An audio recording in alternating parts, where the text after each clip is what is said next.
अस्सलाम वालेकुम रहमतुल्लाह। जी मेरे प्यारे नाज़रीन, जिनके पेट बढ़ चुके हैं, पेट पे चर्बी आ चुकी है, अब उन्हें परेशान होने की ज़रूरत नहीं। इंशाअल्लाह जो मैं नुस्खा आपके लिए लाया हूँ मुजर्रब तरीन नुस्खा है। आपने करना क्या है, ये मेरे पास है अजवैन देसी अजवैन आपने 50 ग्राम लेनी है। 50 ग्राम आपने लेनी है कलवंजी, जिसमें अल्लाह के रसूल सल्लल्लाहु अलैहि वसल्लम ने फरमाया ये शिफा ही शिफा।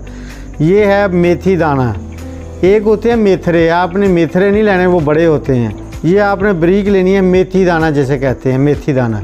और ये है मेरे पास ज़ीरा सफ़ेद। ये चारों चीज़ों को आपने अच्छे तरीके से ग्राइंड करके ना इसका फ़ाइन पाउडर करना है।